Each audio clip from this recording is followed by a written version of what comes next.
Hi friends, എല്ലാവർക്കും Kerala book ക്ലബ്ബായ ആമിയിലേക്ക് സ്വാഗതം. ഞാൻ നിങ്ങളുടെ ആമി. കഴിഞ്ഞ എപ്പിസോഡിലാണെങ്കിൽ നമ്മളുടെ അതിഥിയുടെ ഡയറി കളഞ്ഞു പോകുന്നതും വളരെ വിഷമിച്ചിരിക്കുന്നതുമായിട്ടുള്ള എപ്പിസോഡുകളാണ് കഴിഞ്ഞ ദിവസങ്ങളിൽ വീഡിയോകളിൽ അപ്ലോഡ് ചെയ്തിരുന്നത്. ഇനി നമ്മൾ വായിക്കുന്നത് ഭാഗം 11. ഇങ്ങനെയാണ് സ്റ്റാർട്ടിങ്. ഹേ അതിഥി! ഓരോന്നാലോചിച്ച് വൈകുന്നേരം ഓവർ പിടിക്കാൻ പുറത്തേക്ക് നടന്ന അതിഥി വിളി കേട്ട് പെട്ടെന്ന് തിരിഞ്ഞു നോക്കി. ചായക്കടയിൽ നിന്നുമാണ് ആരോ വിളിച്ചത്. ചുറ്റുമുള്ള ഓഫീസുകളിലെ ഒരുവിധം എല്ലാവരും ചായ കുടിക്കാനും സിഗരറ്റ് വലിക്കാനും അവിടെ തന്നെയാണ് വരാറുള്ളത്. അതിനാൽ എപ്പോഴും ഒരേ തിരക്കാണ്. അതിഥി ദൂരെ നിന്ന് എല്ലാവരെയും സൂക്ഷിച്ചു നോക്കി. ഇതിൽ ആരാണ് തന്നെ വിളിച്ചത്? പരിചയമുള്ള മുഖങ്ങളൊന്നും പെട്ടെന്ന് അവൾക്ക് കണ്ടെത്താനായില്ല. ഇനി വിളിച്ചത് തന്നെ അല്ലെങ്കിലോ എന്ന ചിന്തയിൽ അവൾ തിരിഞ്ഞു നടക്കാനൊരുങ്ങി. അപ്പോൾ കപ്പിൽ ബാക്കി വന്ന ചായ വേഗത്തിൽ ഒറ്റ വലിക്ക് കുടിച്ചു തീർത്ത് ഒരു പയ്യൻ കൈ കാണിച്ച് അവൾക്ക് അടുത്തേക്ക് നടന്നു വന്നു. ഷെടാ, ഇതാരാ? ഇവൻ ഏതാണ്? ഇതിനു മുൻപേ എവിടെയും കണ്ടതായി ഓർക്കുന്നില്ല. അവളുടെ അപ്പിയറൻസ് കണ്ടപ്പോഴേ ഏതെങ്കിലും IT കമ്പനിയിൽ ജോലി ചെയ്യുകയാകുമെന്ന് അവൾ ഉറപ്പിച്ചു. ഇത് തൻ്റെയല്ലേ? നടന്ന് അടുത്തെത്തിയതും കയ്യിലുണ്ടായ ഡയറി അവൾക്ക് നേരെ നീട്ടിക്കൊണ്ട് അവൻ ചോദിച്ചു. അയ്യോ അതെ, ഇതെവിടുന്ന് കിട്ടി? അതിഥി പരിസരം നോക്കാതെ അത് പിടിച്ചു വാങ്ങി ധൃതിയിൽ താളുകൾ മറിച്ചു നോക്കി. സന്തോഷം കൊണ്ട് അവളുടെ കണ്ണുകൾ നിറഞ്ഞു. ഇന്നലെ ഇയാൾ ഇറങ്ങിപ്പോകുമ്പോൾ ഞാൻ ചായ കുടിക്കാൻ അവിടെ വന്നിരുന്നു. ടേബിളിൽ ഡയറി കണ്ട ഉടനെ തന്നെ ഞാൻ വിളിച്ചിരുന്നു. പക്ഷെ താനത് കേട്ടില്ല. പിന്നെ കൊണ്ടുതരാൻ തൻ്റെ വേറെ ബോർഡ്സ് ഒന്നും അറിയില്ലല്ലോ. ഇന്ന് തന്നെ ഇവിടെ വെച്ച് കണ്ടാലോ എന്ന് കരുതി കയ്യിലെടുത്തതാ. അപ്പോഴും അവളുടെ മുഖത്ത് ശേഷിച്ച സന്തോഷത്തിന്റെ പ്രസരിപ്പ് കണ്ടപ്പോൾ ഒരു പുഞ്ചിരിയോടെ അവൻ പറഞ്ഞു, എനിക്ക് തന്നോട് എങ്ങനെയാണ് താങ്ക്സ് പറയേണ്ടതെന്ന് അറിയില്ല. എനിക്കത് അത്ര ഇമ്പോർട്ടൻ്റ് ആണ്. എനിക്കറിയാം. അവൻ തലയാട്ടി. എന്തറിയാമെന്ന് അവൾ പരിങ്ങളോട് ചോദിച്ചു. അല്ല, കണ്ടപ്പോൾ പേഴ്സണൽ ഡയറി പോലെ തോന്നി. അതെല്ലാവർക്കും വിലപ്പെട്ടതാകുമല്ലോ. അവൻ പെട്ടെന്ന് മറുപടി നൽകി. ആ അതെ, എന്തായാലും ഒരുപാട് താങ്ക്സ്. ഞാൻ എന്തായാലും ഒരു ട്രീറ്റ് തരുന്നുണ്ട്. ഇപ്പോൾ സമയമുണ്ടെന്ന് തോന്നുന്നില്ല. ക്യാബ് വരാറായി. സോറി, ഞാൻ പരിചയപ്പെടുത്താൻ മറന്നു. എൻ്റെ പേര് അതിഥി. തൻ്റെ പേര് പറഞ്ഞില്ലല്ലോ. മഹാദേവ്. അവൻ ചിരിച്ചുകൊണ്ട് പറഞ്ഞു. ഓക്കെ, എന്നാൽ പിന്നെ കാണാം. അവനോട് യാത്ര പറഞ്ഞ് തിരിഞ്ഞതും ശരീരത്തിലൂടെ ഒരു ഇലക്ട്രിക് സ്പാർക്ക് കടന്നുപോയതുപോലെ അവൾ പെട്ടെന്ന് നിന്നു. അവൻ പറഞ്ഞ പേര് ഒന്നുകൂടെ മനസ്സിലേക്ക് വന്ന ഞെട്ടലിൽ അതേ വേഗത്തിൽ അവനെ തിരിഞ്ഞു നോക്കി. നീ എന്താ പേര് പറഞ്ഞത്? നീ ഡയറി വായിച്ചല്ലേ? അവൾ എന്തെന്നില്ലാത്ത ദേഷ്യത്തിൽ അവനോട് ചോദിച്ചു. ഇല്ല എന്ന് പറഞ്ഞാൽ അത് കള്ളമാകും. യെസ്, വായിച്ചു. അവൻ മുഖത്തെ ചിരി മായ്ക്കാതെ പറഞ്ഞു. തനിക്ക് നാണമില്ലേ ഒരാളുടെ പേഴ്സണൽ ഡയറി അയാളുടെ അനുവാദമില്ലാതെ വായിക്കാൻ? അവൾ സങ്കടവും ദേഷ്യവും കൊണ്ട് നിയന്ത്രണം നഷ്ടമായ പോലെ അല്പം ഉറക്കെ ചോദിച്ചു. സത്യത്തിൽ വായിച്ചു തുടങ്ങിയപ്പോഴാണ് അറിയുന്നത് അത് പേഴ്സണൽ ആണെന്ന്. 1-2 പേജ് കഴിഞ്ഞപ്പോഴേക്കും അത് മുഴുവൻ വായിക്കാതിരിക്കാൻ കഴിഞ്ഞില്ല. എന്തൊരു ഭാഷയാടോ തൻ്റെ! എനിക്കറിയാം ചെയ്തത് തെണ്ടിത്തരമാണെന്ന്. Really sorry, I couldn't help it. വായിച്ചതും പോരാഞ്ഞിട്ട് നാണമില്ല നീ അതിനെ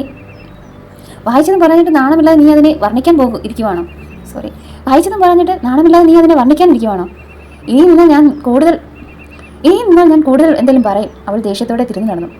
അതിഥി, റിയലി സോറി. വേഗത്തിൽ നടന്ന് അവൾക്ക് പിറകെ ഓടിച്ചെന്നുകൊണ്ട് അവൻ പറഞ്ഞു. നിന്റെ സോറി കൊണ്ട് നീ ഉപ്പിലിട്ട് വെക്ക്. അവൾ ദേഷ്യത്തോടെ കാറിന്റെ ഡോർ വലിച്ചടച്ചു. താനിങ്ങനെ ദേഷ്യപ്പെട്ടു പോയാൽ എങ്ങനെയാണ് ശരിയാവുന്നേ? താഴ്ത്തിയിട്ട വിൻഡോയിൽ കൈ ഊന്നി അവൻ ചോദിച്ചു. ചേട്ടാ, വണ്ടി എടുക്കാവോ? എനിക്ക് പോയിട്ട് അത്യാവശ്യമുണ്ട്. അവൾ അല്പം കടുപ്പിച്ച് ഡ്രൈവറെ നോക്കി പറഞ്ഞു. എടോ, ഇല്ലാത്ത ഒരാളെയും കാത്ത് ഇങ്ങനെ ഒരു സാങ്കല്പിക ലോകം ജീവിക്കുന്നത് അവസാനം വലിയ നിരാശയാവും. കാർ ചെറുതായി നീങ്ങി തുടങ്ങിയപ്പോൾ പിറകിൽ നിന്നും അവൻ വിളിച്ചു പറഞ്ഞു. അവനാരും എൻ്റെ കാര്യത്തിൽ അഭിപ്രായം പറയാൻ? ഞാൻ എൻ്റെ ഇഷ്ടത്തിന് ജീവിക്കും. അതിനവനെന്താ? റൂമിലെത്തി ബാഗ് കട്ടിലേക്ക് വലിച്ചെറിയുന്നതിനിടെ അതിഥി പറഞ്ഞു. റൂമിൽ സംസാരിച്ചുകൊണ്ടിരുന്ന ദേവികയും സാക്ഷിയും അശ്വിനിയും കാര്യം മനസ്സിലാവാതെ അവളെ നോക്കി. ആരെന്ത് പറഞ്ഞെന്നാ ചേച്ചി? ദേവിക ബാഗ് ടേബിളിലേക്ക് എടുത്തു വെച്ചുകൊണ്ട് ചോദിച്ചു. അശ്വിനിയുടെ കയ്യിലുണ്ടായിരുന്ന കുപ്പിയിലെ വെള്ളം ഒറ്റ വഴിക്ക് കുടിച്ചു തീർത്ത് അതിഥി സംഭവം വിശദീകരിച്ചു. കാര്യങ്ങൾ മുഴുവൻ കേട്ടപ്പോൾ അവർക്ക് 3 പേർക്കും ഒന്നേ ചോദിക്കാൻ ഉണ്ടായിരുന്നുള്ളൂ. ആരായി മഹാദേവ്? ഇത്രയും കേട്ടിട്ടും ഇതാണോ നിങ്ങൾക്ക് അറിയേണ്ടത്? അവനെ ഡയറി വായിച്ചാൽ നിങ്ങൾക്കൊന്നും പറയാനില്ലേ? അത് ദേഷ്യപ്പെട്ട് ചോദിച്ചു. എന്തായാലും ഡയറി കിട്ടിയില്ലേ? അവൻ്റെ കാര്യം വിട്ടേക്കും. അവളെ സമാധാനപ്പെടുത്താൻ അശ്വിനി പറഞ്ഞു. ഞാൻ നാളെ നാട്ടിൽ പോകും. അടുത്ത ഞായറാഴ്ചയാണ് നിശ്ചയം. ഒരുപാട് ദൂരമുള്ളതുകൊണ്ട് ഇപ്പോൾ ആരെയും വിളിക്കുന്നില്ല. കല്യാണം ഇവിടെ വെച്ചാണ്. നമുക്ക് അടിച്ചു പൊളിക്കാം. അശ്വിനി നിശ്ചയത്തിന്റെ ഡ്രസ്സും ആഭരണങ്ങളും സൂക്ഷിച്ച പെട്ടി തുറന്നു. പച്ച പട്ടുസാരിയും കൂടുതലും ആന്റിക് ഡിസൈനിലുള്ള ആഭരണങ്ങളും അശ്വിനിക്ക് നന്നായി ചേരുമെന്ന് അവൾക്ക് തോന്നി. ഇനി ഇതൊന്നും ഇല്ലെങ്കിൽ പോലും ഇത്രയും കാലത്തെ കാത്തിരിപ്പിന് ശേഷം നടക്കുന്ന ഈ കല്യാണത്തിന് ഭംഗി കൂടുതലായിരിക്കും. ചേച്ചി, എനിക്കൊരു കാര്യം സംസാരിക്കാനുണ്ട്. സാരി നോക്കിക്കൊണ്ടിരുന്ന അതിഥിയെ തട്ടി വിളിച്ചുകൊണ്ട് ദേവിക പറഞ്ഞു. ആ, നീ പറ. ഇവിടുന്ന് വേണ്ട ചേച്ചി, ഭക്ഷണം കഴിഞ്ഞ് റൂമിൽ വരാവോ? ആ, വരാം. പുതിയ എന്തോ അബദ്ധം ഒപ്പിച്ചു കാണുമെന്ന് അതിഥി അപ്പോഴേ മനസ്സിൽ ഉറപ്പിച്ചു. ഞാനും വരുന്ന ദേവികയുടെ അടുത്തേക്ക്. അവൾ എനിക്ക് ഓഫീസിലിടാൻ ഒരു കുർത്ത തരാമെന്ന് പറഞ്ഞിട്ടുണ്ട്. ഭക്ഷണം കഴിഞ്ഞ് ദേവികയെ കാണാനിറങ്ങിയ അതിഥിക്ക് മുൻപേ സാക്ഷി പുറത്തിറങ്ങി. നിനക്കത് പിന്നെ വാങ്ങാം, അല്ലെങ്കിൽ ഞാൻ വാങ്ങിക്കൊണ്ടുവരാം. അതിഥി അവളെ ഒഴിവാക്കാനായി പറഞ്ഞു. അതെന്താ, ഞാൻ വന്നാൽ നീ എന്താ ഒരുമാതിരി നാഗവല്ലിയെ പോലെ സംസാരിക്കുന്നേ? നീ വരുന്നത് കൊണ്ടല്ല, അവൾ എന്തോ ഒറ്റയ്ക്ക് സംസാരിക്കണമെന്ന് പറഞ്ഞു. സത്യം പറയാതെ നിവൃത്തിയില്ലെന്ന് തോന്നിയപ്പോൾ അതിഥി പറഞ്ഞു. ഇത്രയും കാലം ഞാൻ ഫുൾ ടൈം സിദ്ധിനോട് സംസാരിക്കുന്നതായിരുന്നു നിങ്ങളുടെ പ്രശ്നം. ഇപ്പോൾ ഞാൻ ഫോൺ വിളി കുറച്ചപ്പോൾ എന്നോട് സംസാരിക്കാൻ ഇവിടെ ആരും ഇല്ല. സാക്ഷി മുഖം വീർപ്പിച്ച് റൂമിലേക്ക് പോയി. എന്താണ് പുതിയ പ്രശ്നം? ദേവിക വാതിൽ തുറന്നപാടെ അതിഥി ചോദിച്ചു. എനിക്ക് ചേച്ചിയോട് എങ്ങനെ പറയണമെന്നറിയില്ല. പക്ഷേ എനിക്കിവിടെ വേറെ ആരോടും പറയാനില്ല. നീ ടെൻഷൻ കൂടാതെ കാര്യം പറ ദേവു. അമൽ എന്നെ ഫിസിക്കൽ റിലേഷന് വേണ്ടി ഫോഴ്സ് ചെയ്യുന്നു. പക്ഷേ എനിക്കിപ്പോൾ സെക്സ് ചെയ്യേണ്ട ചേച്ചി. ഇന്ന് കോളേജിൽ വെച്ച് സംസാരിച്ച കൂട്ടത്തിൽ അടുത്ത വീക്കെൻഡിൽ രണ്ടുപേർക്കും പുറത്തു പോകാമെന്ന് അവൻ പറഞ്ഞു. പിന്നെ പ്രൈവസി കിട്ടും എല്ലാത്തിനും എന്നൊക്കെ. അവൻ പറഞ്ഞത് സത്യമാണ്. കോളേജിൽ ഒന്നിനും ഒരു പ്രൈവസി ഇല്ല. പിന്നെ റിലേഷൻഷിപ്പ് ആയാൽ ഇപ്പോൾ ഇതൊക്കെ കോമൺ അല്ലേ ചേച്ചി? എന്നിട്ട് നീ എന്ത് പറഞ്ഞു? ട്രിപ്പ് പോകാൻ എനിക്ക് ബുദ്ധിമുട്ടൊന്നുമില്ല, പക്ഷേ സെക്സ് ചെയ്യാൻ ഞാൻ ഒട്ടും പ്രിപ്പയർഡ് അല്ല. എന്നാൽ അങ്ങനെ തന്നെ അവൻ്റെ അടുത്ത് പറഞ്ഞാൽ പോരെ? ഇതൊക്കെ ഒരു മ്യൂച്വൽ ഇൻട്രസ്റ്റിൽ നടക്കേണ്ട കാര്യമല്ലേ? അതല്ല ചേച്ചി പ്രശ്നം. ഞാനത് അവനോട് പറഞ്ഞു. ആദ്യം കേട്ടപ്പോൾ ശരി നിന്റെ ഇഷ്ടം എന്നൊക്കെ പറഞ്ഞ് സമ്മതിച്ചതാണ്. പക്ഷെ കുറച്ചു മുമ്പേ എന്നെ വീണ്ടും വിളിച്ച് ഒരു ബന്ധമില്ലാത്ത ഓരോ കാര്യങ്ങൾ പറയുവാണ്. എന്ന് കണ്ണു കുറച്ചുകൊണ്ട് പറഞ്ഞു. നീ ഇങ്ങനെ കരയാതെ, എന്താ അവൻ പറഞ്ഞതെന്ന് പറ. അതിഥിക്ക് ക്ഷമ നശിച്ചു. അവനോട് അവൻ്റെ ചില ഫ്രണ്ട്സ് പറഞ്ഞത്രേ, പെൺകുട്ടികൾ സെക്സിന് സമ്മതിക്കാഞ്ഞാൽ ഭാവിയിൽ തേക്കാനുള്ള ചാൻസ് കൂടുതലാണെന്ന്. സെക്സ് കഴിഞ്ഞാൽ പിന്നെ അന്തസ്സുള്ള കുട്ടികളൊന്നും വേറെ കെട്ടില്ലല്ലോ. ആഹാ ബെസ്റ്റ്. ഇതൊക്കെ ഉപദേശിച്ചു കൊടുക്കുന്ന അവൻ്റെ ആ ഫ്രണ്ട്സിനെയാണ് ആദ്യം തല്ലേണ്ടത്. വിശ്വാസം കാണിക്കാൻ കിടന്നു കൊടുക്കണം എന്നൊക്കെ പറയുന്നവന്മാരെക്കാൾ വലിയ വൃത്തികെട്ടവർ വേറെ കാണില്ല. ഒരിക്കൽ സെക്സ് സംഭവിച്ചാൽ അയാളെ മാത്രമേ കെട്ടാൻ പാടുള്ളൂ എന്നൊക്കെ ഇവനോട് ആരാ പറഞ്ഞത്? എന്നാൽ ഇതിനൊക്കെ മിനിമം ഒരു 10 കല്യാണം കഴിക്കേണ്ടി വരുമല്ലോ. പെൺകുട്ടികൾക്ക് മാത്രം മതിയോ ഈ അന്തസ്സ്? എനിക്കൊന്നും അറിയാൻ പാടില്ല ചേച്ചി. ഇവനിത് വലിയ സീനാക്കുമെന്ന് ഉറപ്പാ. എന്ത് സീൻ? നീ അവനോട് പോകാൻ പറ.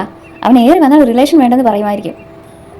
ഞാൻ ആലോചിച്ചിട്ട് അത് തന്നെയാണ് നിനക്കിപ്പോൾ നല്ലത്. ഇവനെപ്പോലുള്ള ടോക്സിക് ആൽഫാമെയിലിനൊക്കെ മിനിമം ഒരു 100 അടിയെങ്കിലും മാറ്റി നിർത്തുന്നതാണ് നല്ലത്. നിന്റെ ശരീരം നിന്റെ ചോയ്സ്. നീ എപ്പോൾ ആരുടെ കൂടെ എന്ത് ചെയ്യണമെന്നൊക്കെ തീരുമാനിക്കുന്നത് അൾട്ടിമേറ്റ്ലി നീ തന്നെയാണ്. ഇതിന്റെ പേരിൽ അവൻ അങ്ങ് പോകുവാണെങ്കിൽ പോട്ടെ എന്ന് വെക്കണം. അല്ലെങ്കിൽ പകുതി പ്രണയങ്ങളിലെയും വില്ലൻ ഇതുപോലെ ബോധമില്ലാത്ത സുഹൃത്തുക്കൾ തന്നെയാണ്. ഇങ്ങനെ തലതിരിഞ്ഞ ഉപദേശങ്ങൾ കൊടുത്ത് നല്ല ബന്ധങ്ങൾ പോലും ഇല്ലാതാക്കും. അതിഥിക്ക് എത്ര പറഞ്ഞിട്ടും ദേഷ്യം തീരുന്നുണ്ടായില്ല. അതേ ചേച്ചി, അവൻ എന്ത് പറഞ്ഞാലും ഞാൻ സമ്മതിക്കില്ല, ദേവിക ഒടുവിൽ ഉറപ്പിച്ചു പറഞ്ഞു.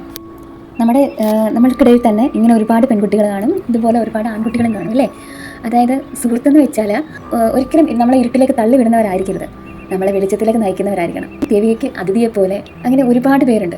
നമ്മൾ പറയാനും നമുക്ക് പറയാനും കേൾക്കാനും നമ്മുടെ പ്രശ്നങ്ങൾ പരിഹരിക്കാനും കഴിയുന്നവരാണ് നല്ല സുഹൃത്തുക്കൾ. അന്നേരം ഈ അഭിപ്രായത്തോട് നിങ്ങൾ യോജിക്കുന്നുണ്ടെങ്കിൽ കമൻറ്റ് ബോക്സിൽ ടൈപ്പ് ചെയ്യുക. ഈ വീഡിയോ നിങ്ങൾക്ക് ഇഷ്ടമായെന്ന് വിചാരിക്കുന്നു. ഇഷ്ടമെങ്കിൽ ലൈക്ക് ചെയ്യാനും ഷെയർ ചെയ്യാനും കമൻറ്റ് ചെയ്യാനും സബ്സ്ക്രൈബ് ചെയ്യാനും മറക്കരുതേ.